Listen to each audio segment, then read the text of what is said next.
gracia y por tu amor.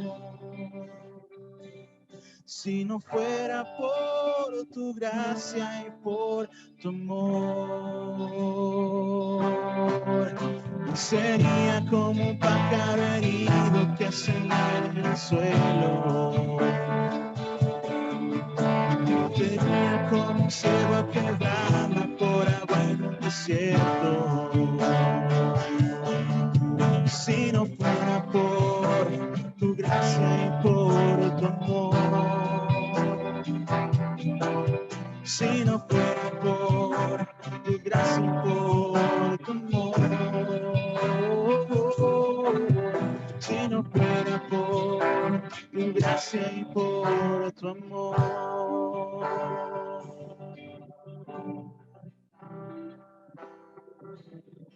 ¿Qué hubiese sido de nosotros si no nos hubieses alcanzado, amado Señor? ¿Qué hubiese sido, Señor? Amado Padre, te damos gracias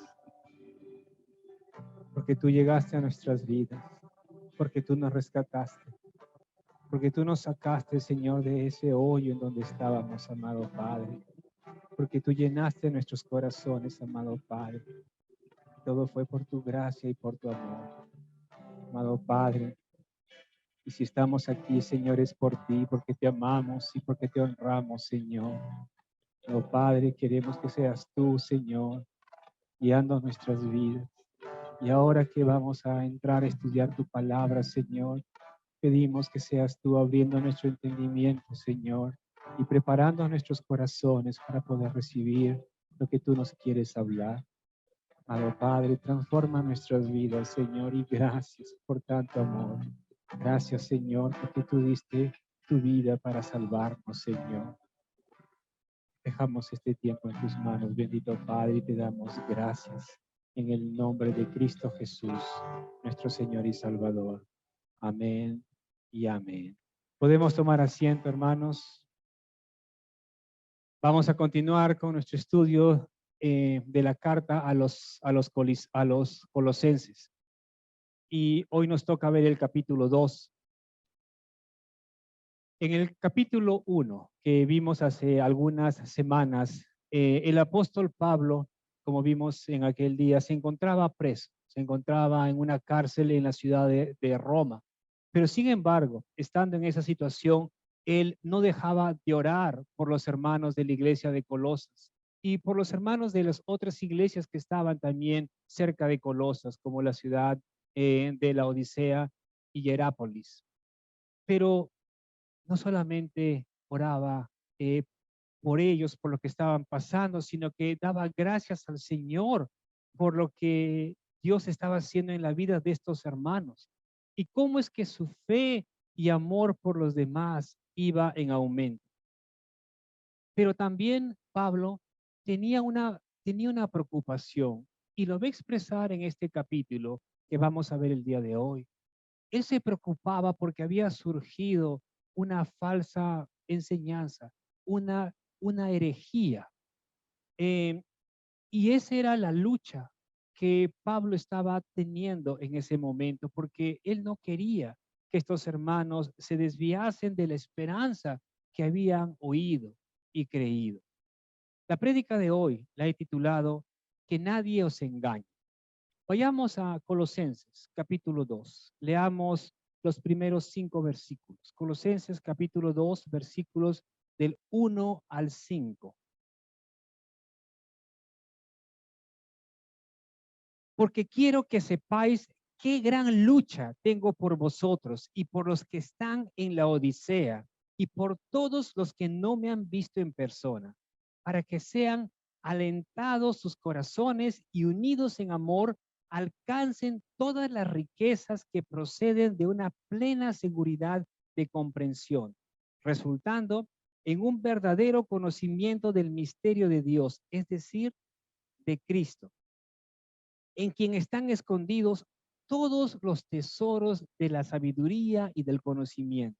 Esto lo digo para que nadie os engañe con razonamientos persuasivos, porque aunque estoy ausente en el cuerpo, sin embargo estoy con vosotros en espíritu, regocijándome al ver vuestra buena disciplina y la estabilidad de vuestra fe en Cristo.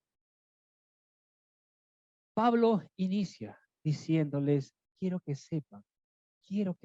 Y esta no es la única vez que Pablo usa esta frase. Pablo ya había usado estas palabras, quiero que sepan, en primera de Corintios 11:3 y en Filipenses 1:12. Y en cada oportunidad o cada vez que Pablo usó estas palabras, fue para dar a entender la importancia del tema, la importancia del asunto que estaba por tratar. Pablo les dice, quiero que sepan cuán grande lucha, cuán gran angustia tengo por vosotros y también por los creyentes en la Odisea y por todos que al igual que ustedes, y por todos los que al igual que ustedes jamás me han visto. Y es que habían hermanos que nunca habían visto a Pablo, pero habían oído de él. Y Pablo tenía un amor por todos los hermanos, por todos los santos, incluso por aquellos a quienes él no conocía. Y ese amor lo podemos ver en, eh, en las oraciones, en el tiempo de oración que Pablo dedicaba por estos hermanos. Él oraba intensamente por ellos, aunque a muchos no los conocía. Pero el hecho de saber que son hermanos en Cristo, aunque no los conozcamos, hace que uno se preocupe por ellos al enterarnos que están pasando por alguna situación, por algún peligro, por alguna ansiedad, por alguna necesidad. Y eso debería ser también el mismo sentir de cada uno de nosotros. A veces nos enteramos de cómo es que algunos hermanos están siendo perseguidos o algunas iglesias están siendo quemadas en otras partes del mundo. Y podemos escuchar las noticias, pero somos indiferentes a ese dolor que estos hermanos están pasando. Y no debería ser así. Si escuchamos que hermanos en Cristo están pasando por dificultades en algún lugar del mundo, debemos orar por ellos. Y hoy en día se escucha mucho de eso. La persecución en muchos lugares del mundo está muy fuerte. Cuando uno está en el extranjero y tú llegas y no conoces a nadie y de repente alguien te dice, yo soy peruano, uno se alegra. Uno se alegra, uy, eres peruano, sí, ¿cuánto tiempo tienes acá? Y comienzas a conversar con la persona, aunque no lo conozcas, pero te da alegría ver. Y lo mismo sucede entre nosotros, entre los cristianos. Tú te encuentras con algún hermano en algún lugar que no esperabas y te debe dar alegría ver a un hermano, decir, hermano, ¿cómo estás? O sea, y comienzas a conversar. Y eso es lo que sucedía con Pablo. Pablo, aunque no los conocía, pero sabían que eran hermanos y al escuchar que estaban pasando por problemas, a, a él lo angustiaba, él oraba por ellos, sin conocerlos.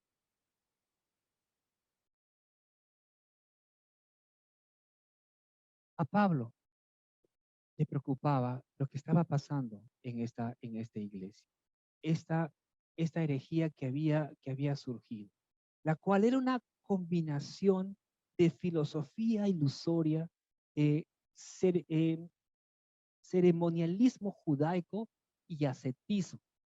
Eh, y esta combinación, esta falsa doctrina, era un peligro muy grave para la iglesia.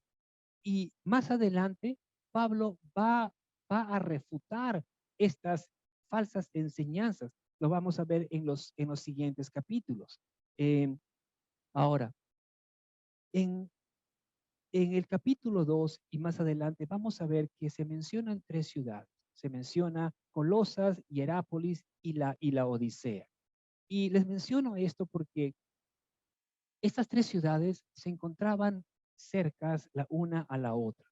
Así que si un peligro espiritual amenazaba a una de estas iglesias, era casi inevitable que también afectara a las otras dos.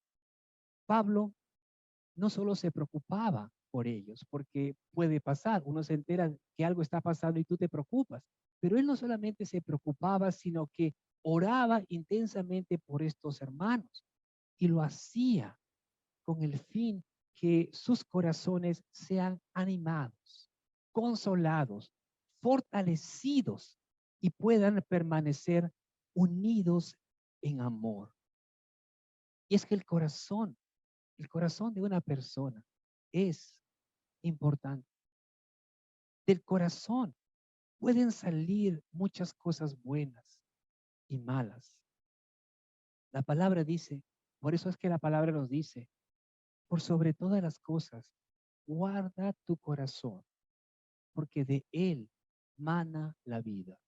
Y Lucas 6:45 dice que el hombre bueno, del buen corazón, del buen tesoro de su corazón, saca lo que es bueno. Y el hombre malo, del mal tesoro, saca lo que es malo, porque de la abundancia del corazón habla la boca. De lo que tenemos aquí adentro, hermanos, es lo que sale, lo que vamos a hablar. Si nuestro corazón está herido, ¿qué creen que va a salir de nuestra boca? ¿Qué vamos a hablar? Por eso debemos de guardar nuestro corazón. Pablo quería que el corazón de estos hermanos sea consolado, que el corazón de estos hermanos sea fortalecido y que puedan estar unidos en amor.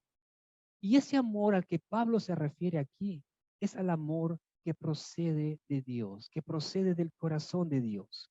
Y una iglesia donde reina el amor de Dios se mantiene firme y fuerte, a pesar de las pruebas, a pesar de las tempestades que puedan venir.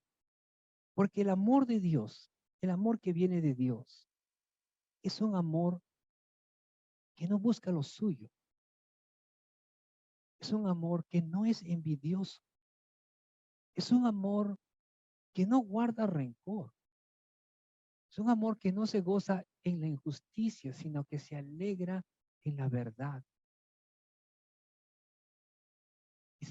Este amor dice que todo lo sufre, todo lo cree, todo lo espera, todo lo soporta. El otro amor, o un amor contrario a este, ¿qué es? Es un amor que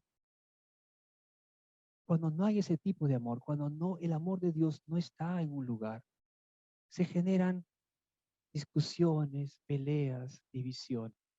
Y eso es lo que el enemigo busca. Eso es lo que el enemigo quiere que haya.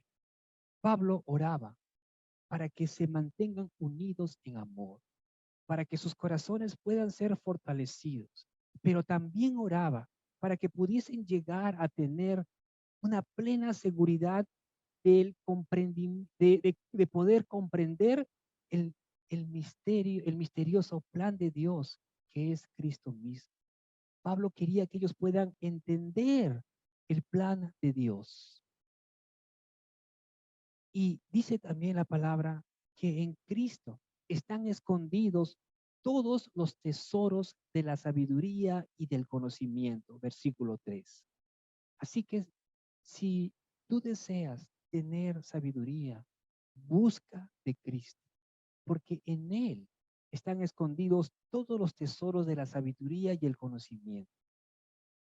Uno, no necesita estar buscando otras cosas. Lo que necesitas es buscar del Señor, leer su palabra y pasar tiempo en su presencia.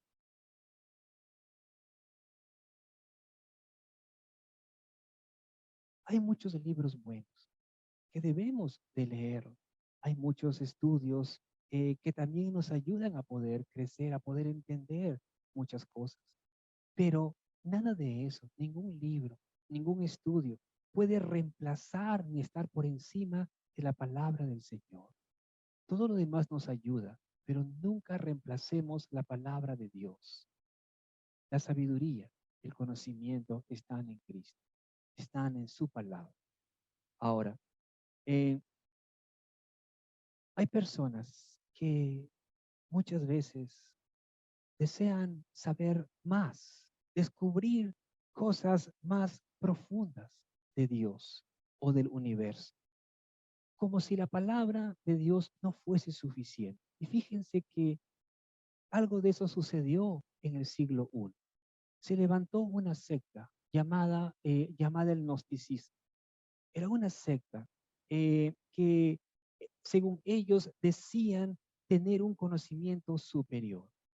La palabra gnósticos proviene de un término griego que es gnosis, que significa conocimiento. Esta secta, como les dije, decían tener un conocimiento superior, no adquirido en la Biblia, sino en algún plano místico superior de la existencia. Y según su doctrina, los iniciados, es decir, aquellos a quienes ellos captaban, no se salvaban por la fe en Cristo, sino mediante la gnosis, es decir, el conocimiento. Y aunque nosotros podemos decir, pero eso es una tontería, o decir, eso ya no pasa ahora, pero no necesariamente es así. Hoy en día también hay mucha gente que se desvía por querer descubrir más de lo que está escrito en la Biblia, por querer ir más allá de lo que Dios nos ha revelado. En la iglesia de Colosas se habían introducido falsos maestros y habían empezado a seducir a estos hermanos con sus falsas enseñanzas. Estos falsos maestros se jactaban de su sabiduría y de su conocimiento, de la adoración a los ángeles y de las visiones que tenían. Por lo que Pablo les va a decir a estos hermanos de Colosas en el versículo 18, leamos, le va a decir lo siguiente: nadie os defraude de vuestro premio, deleitándose en la humillación de sí mismo y en la adoración de los ángeles, basándose en las visiones que ha visto, hinchado sin causa por su mente carnal. Estos falsos maestros le decían, mira, tenemos esta visión, mira que los ángeles, y Pablo los va a refutar más adelante. Les va a decir, tengan cuidado con estas cosas. No se dejen engañar, que nadie los defraude de esa seguridad que ustedes tienen en Cristo. Tengamos cuidado. No podemos caer en estas mentiras. En Cristo, queridos hermanos, están escondidos todos los tesoros de la sabiduría y del conocimiento. Todo lo que necesitas saber está en Cristo. Y lo que debemos hacer para poder obtener esa sabiduría es venir a Él y descubrir y enriquecernos en esos tesoros. La sabiduría es muy importante. El libro de Proverbios nos habla mucho acerca de la sabiduría de lo alto. Proverbios 16:16 dice lo siguiente: cuánto mejor es adquirir sabiduría que oro. Fíjense, mucha gente ve el oro como el metal más preciado, pero dice que la sabiduría es mejor que el oro. Proverbios 3:15 dice, la sabiduría vale más que las piedras preciosas, ni aun las cosas más deseables se le pueden comparar. Proverbios 2:12 dice, la sabiduría te librará de la senda del mal, del hombre que habla cosas perversas. Cuando tú eres sabio, vas a huir del peligro, pero los necios continúan en ese camino, aún viendo el peligro. Los cristianos necesitamos de sabiduría, pero no de la sabiduría de este mundo, porque la sabiduría del mundo es lo que llamamos viveza. Necesitamos la sabiduría que viene de Dios, la sabiduría que viene de lo alto. Y viendo todos estos beneficios, ¿cómo no vamos a desear tener sabiduría y conocimiento? Pero esos tesoros, queridos hermanos, están en Cristo. Pablo dijo en el versículo 4, esto lo digo para que nadie os engañe con razonamientos persuasivos. todo lo que Pablo había estado hablando, ahora Pablo va a decir, fíjense lo que les he dicho, pero les digo esto porque no quiero que sean engañados. No quiero que nadie los engañe con razonamientos persuasivos. Y es que cuando viene el engaño, no se nota, porque son palabras seductoras las que usan los falsos maestros. Son palabras persuasivas. Les doy un ejemplo. ¿Qué pasaría si alguien desea tener tener una charla, una, una conferencia y, y el título de esta conferencia es Dios te quiere rico? 7 pasos para conseguir el éxito en esta vida.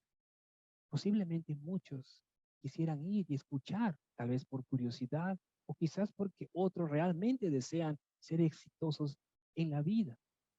Pero yo no sé cómo es que el expositor, eh, no sé cómo haría para encajar eso en la Biblia, porque la palabra de Dios nos dice que seamos siervos suyos. Hemos cantado la primera canción, hazme un siervo para tu gloria.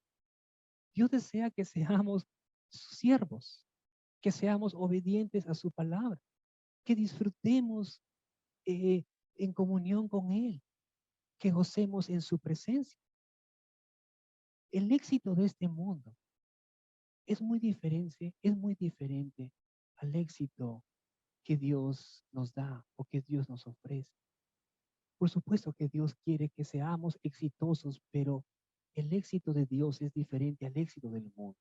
Veamos lo que dice Josué, capítulo 1, versículos 7 y 8. Dios le va a decir a Josué, para este tiempo Moisés había muerto y Josué era quien debía de guiar al pueblo de Dios hacia la tierra prometida. Y él tenía cierto temor y fíjense lo que el Señor le dice. Solamente sé fuerte y muy valiente. Cuídate de cumplir toda la ley. ¿Qué es eso? Obediencia. Cuídate de cumplir toda la ley que Moisés, mi siervo, te mandó. No te desvíes de ella, es decir, de la ley, ni a la derecha ni a la izquierda, para que tengas, ¿qué dice? Éxito donde quiera que vayas. Este libro de la ley no se apartará de tu boca, sino que meditarás en él día y noche, para que cuides de hacer todo lo que en él está escrito, porque entonces harás prosperar tu camino y tendrás ¿qué? Éxito. El éxito de Dios, el éxito que Dios nos ofrece es completamente diferente a lo que el mundo nos ofrece.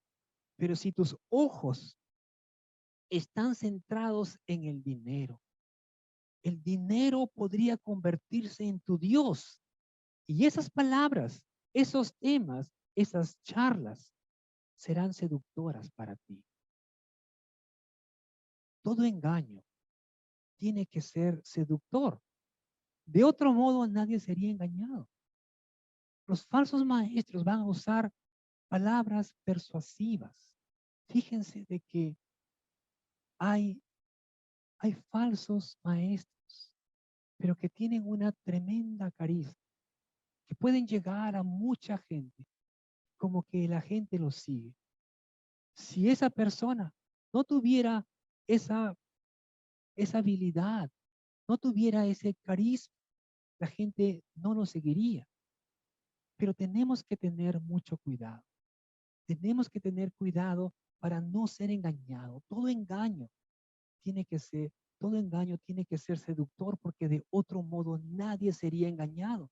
Por eso Pablo nos dice que nadie os engañe con palabras persuasivas.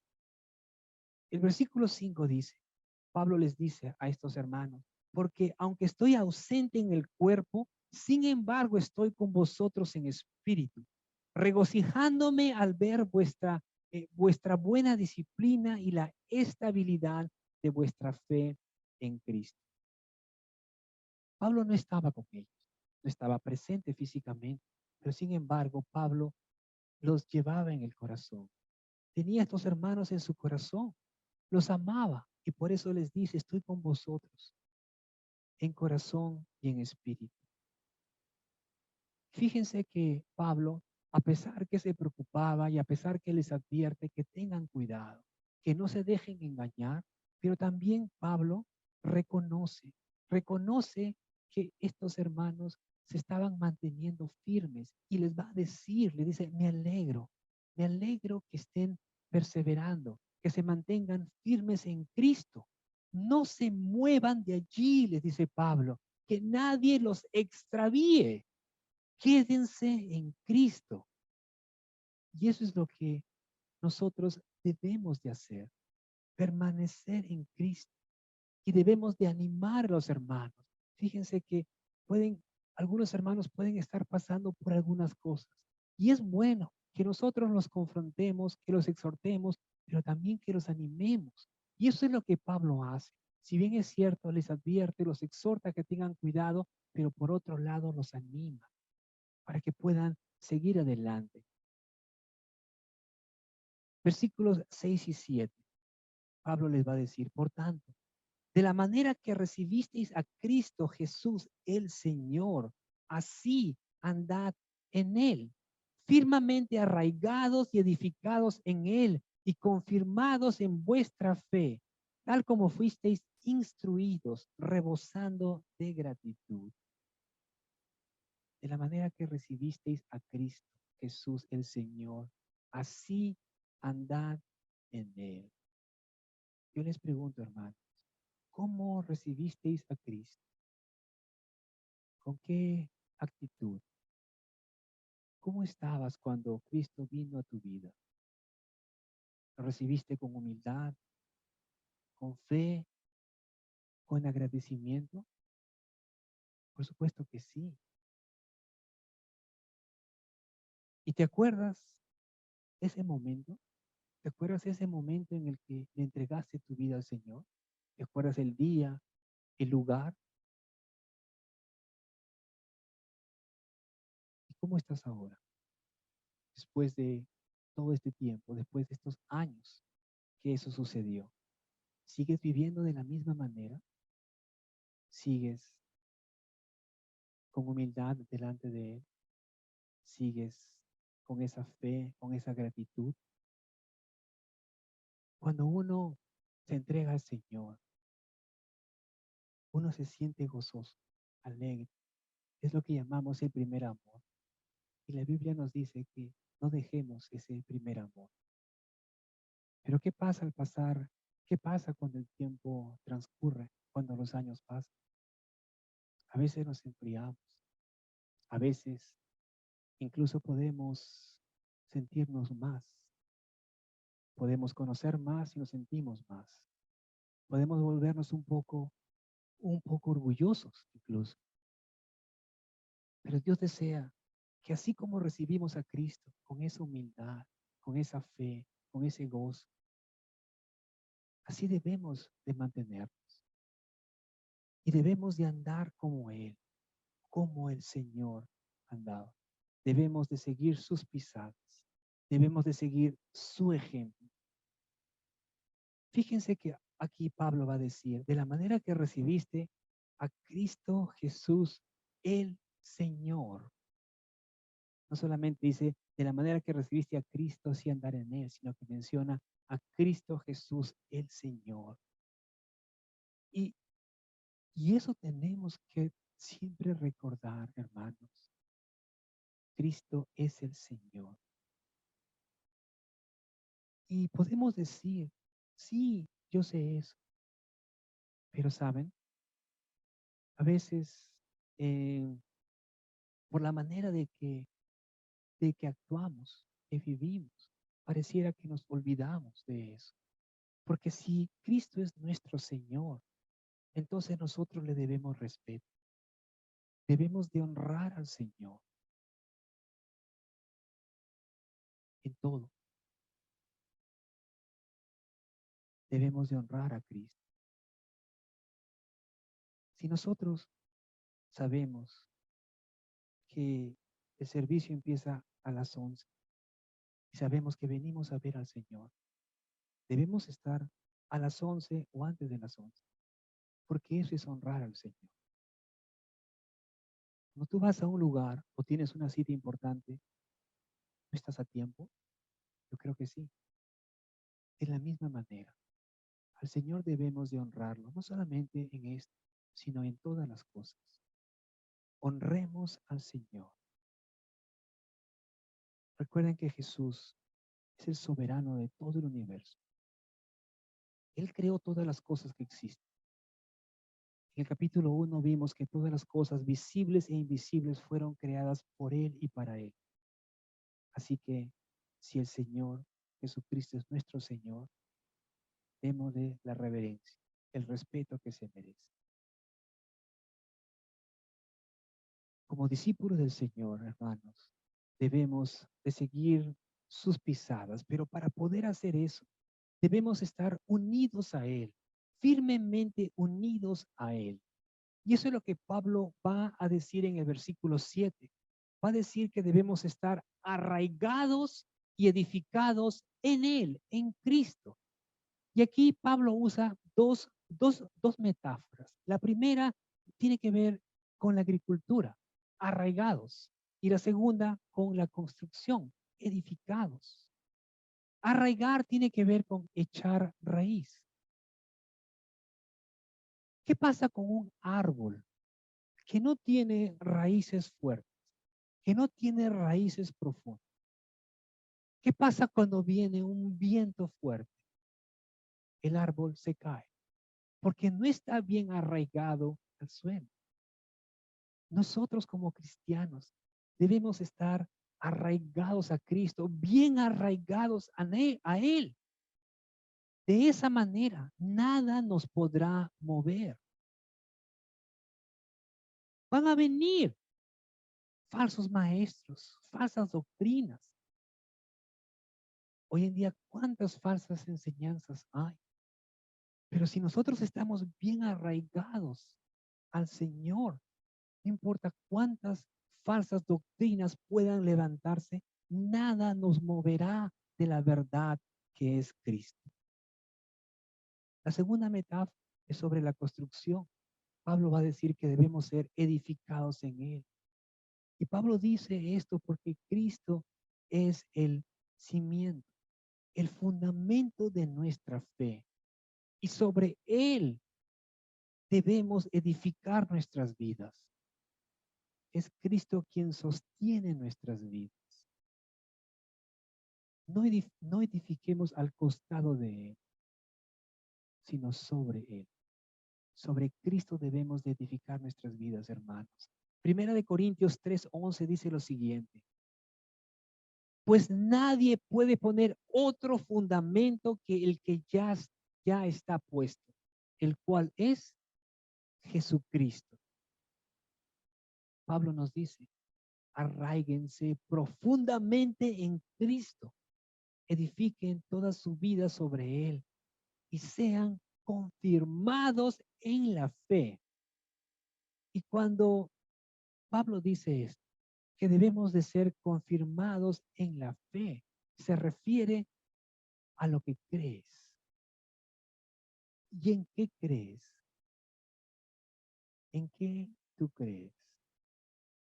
Primera de Corintios 15 nos habla acerca de la síntesis del Evangelio. Veamos los primeros 6 versículos, del 1 al 6.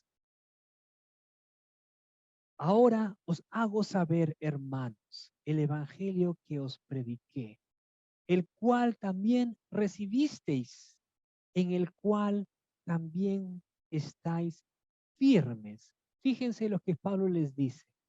Le está diciendo, hermanos, les hago saber el Evangelio, el mensaje que yo les compartí y que ustedes han recibido y que estáis firmes en él, es decir, perseverando.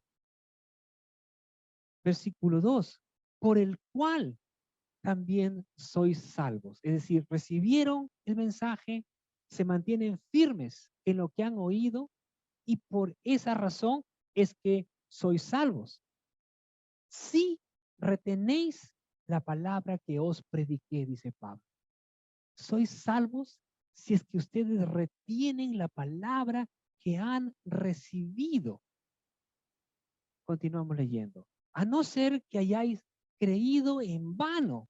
Fíjense, dice, has creído, pero en vano. En otras palabras, no creíste.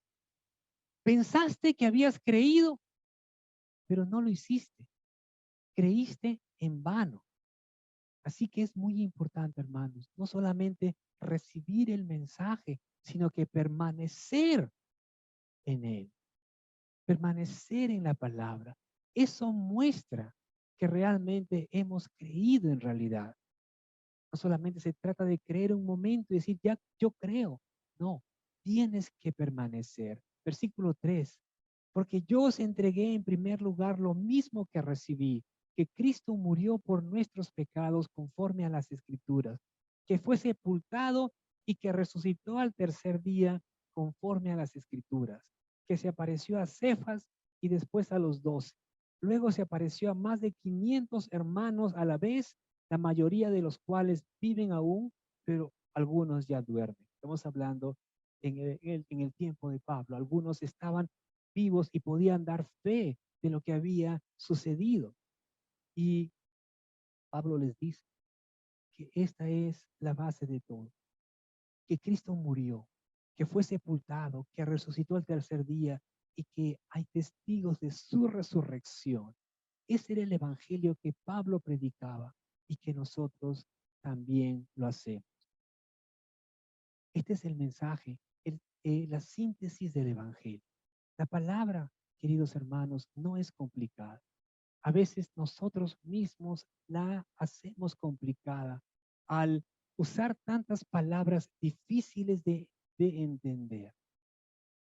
Si tú tienes la bendición de conocer griego o hebreo, muy bien, gracias a Dios, te va a ayudar, pero no lo vas a usar para evangelizar, no le vas a poner, no te vas a poner a explicar a una persona que no conoce de Cristo, no le vas a comenzar a hablar palabras teológicas de que muchas veces usamos.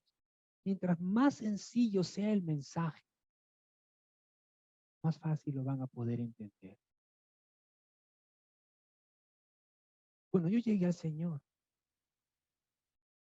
no sabía absolutamente nada. La verdad que me hablaban de algunos libros y no sabían en dónde estaban, no sabían en realidad cuántos libros habían en la Biblia. Estaba completamente perdido. Pero yo estaba gozoso de haber creído en Cristo. Estaba gozoso de saber que Cristo me había salvado. Y lo único que yo les podía hablar a la gente es acerca de mi testimonio, acerca de lo que Cristo había hecho en mi vida. No les podía hablar más porque no sabía. Pero fíjense que el Señor lo puede usar a uno con lo poquito que sabes. Si es que tú estás dispuesto a servir al Señor de todo corazón. Y por supuesto, tenemos que ir creciendo cada vez más. Tenemos que ir conociendo cada vez más. Es necesario prepararnos. Pero también quiero que sepas algo. El conocimiento que adquirimos tiene que ir de la mano con nuestra relación, con la relación que tenemos con Cristo. Si nosotros nos llenamos de conocimiento, pero descuidamos nuestra relación con Dios, ese conocimiento nos puede volver orgullosos. El conocimiento que va de la mano con nuestra comunión con Dios hace que podamos servirle al Señor tremendamente. Ambas cosas de la mano. Hay tanta gente allá afuera, como también familiares nuestros que no conocen de Cristo, que necesitan escuchar del Evangelio. Y a veces la gente va a poner resistencia, nos van a rechazar, pero nosotros debemos de seguir luchando por ellos, orando por ellos. Pablo nos dice que él tenía preocupación por estos hermanos, por lo que estaba sucediendo, pero él no dejaba de orar por ellos. Mucha gente puede tener necesidad de Cristo, pero por no entender las cosas se resiste. A veces rechaza. El teatro del aniversario. Ustedes se acuerdan del teatro. Nuestra hermana que estaba sentada en la silla, estaba metida en ciertos pecados y venían a compartirle la palabra. Estaba desesperada, pero ¿qué es lo que ella hacía? Rechazaba la palabra. Y muchas veces sucede eso afuera. Las personas se sienten vacías, desesperadas, pero rechazan la palabra. ¿Pero qué pasó? Los jóvenes seguían insistiendo. Vinieron una vez, vinieron otra vez, oraron hasta que ella aceptó, reconoció la palabra. ¿Y saben? Eso es lo que sucede. Pero si no insistimos, si no luchamos, si simplemente decimos, bueno, tú no quieres escuchar, ya lo dejo, no. Y eso mismo tenemos que hacer también con nuestros seres queridos. Pero no es por nuestras fuerzas esta lucha. Porque si lo hacemos por nuestras propias fuerzas, nos vamos a cansar o nos vamos a desanimar. Podemos decir, pero ya he orado 1 año y no pasa nada, no se convierte y dejamos de orar. Es en el tiempo del Señor. Pero tenemos que seguir orando, tenemos que seguir luchando en oración. Fíjense lo que Pablo dijo en Colosenses 1:29. Y con este fin, trabajo y lucho, esforzándome según el poder que obra poderosamente en mí. Ese poder era de Dios.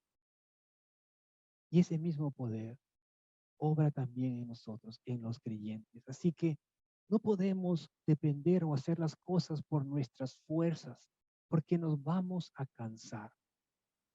Lo que debemos hacer es estar enraizados y edificados en Cristo, confirmados en la fe y sobreabundando en gratitud. ¿Cómo no vivir agradecidos al Señor? ¿Cómo no estar agradecidos con Él?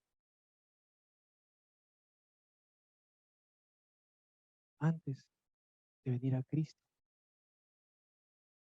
estaba muerto y Cristo te dio vida. Y lo mismo sucedió contigo. Ustedes también estaban muertos y Él les dio vida. ¿Cómo no estar agradecidos con el Señor?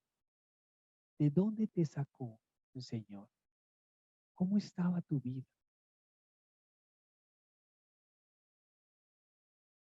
Si no fuese por la gracia y el amor de Cristo, como hemos cantado también, ¿cómo estaría nuestra vida? ¿Cómo estaríamos? Y cuando abundamos en gratitud a Dios, de ningún modo vamos a considerar alejarnos de Dios para seguir alguna otra doctrina. Cuando vivimos agradecidos a Dios, vamos a esforzarnos por agradarle, por crecer en nuestra fe. Y eso es lo que nos mantiene firmes ante cualquier amenaza o mentira del enemigo. Así que, hermanos, no dejemos de luchar por nuestros hermanos, por nuestras familias, y dejemos que el poder de Dios obre en nosotros. Arraigámonos más al Señor y no os dejes engañar por ninguna falsa doctrina. Mantengámonos firmes en la verdad, y la verdad es Cristo. Amén. Oremos. Amado Padre, Dios Todopoderoso, te damos gracias, Señor, por tu palabra. Gracias porque a través de ella, Señor, tú nos muestras que debemos de ser perseverantes, que debemos de mantenernos firmes, que debemos de luchar, pero no por nuestras fuerzas, sino con la fuerza que obra en nosotros, por la fuerza que viene de ti. Amado Padre, Ayúdanos a ser agradecidos. Ayúdanos a reconocer todo lo que has hecho por nosotros, Señor. Amado Padre, tú eres quien nos ha salvado, Señor, de esa vida perdida que llevamos. Tú eres quien nos ha dado esa paz que buscábamos y que no encontrábamos cuando no te conocíamos. Amado Padre, te pedimos que seas tú guiando nuestras vidas, Señor, que podamos vivir arraigados a ti, que podamos vivir siendo edificados en ti, confirmados en la fe y sobreabundando en gratitud. Que nuestra gratitud, Señor, nunca disminuya, sino más bien, Señor, al ver todas tus maravillas, al ver todo lo que tú haces en nuestras vidas, podamos ser cada vez más agradecidos, Señor. Te damos gracias, bendito Padre, por todas las cosas. Obra en nosotros, Señor, y utilízanos. Utilízanos en gran manera para poder llevar tu evangelio a tanta gente, Señor, que aún no te conoce. En el nombre de Cristo Jesús oramos y le damos toda la gloria y la honra. Amén y amén.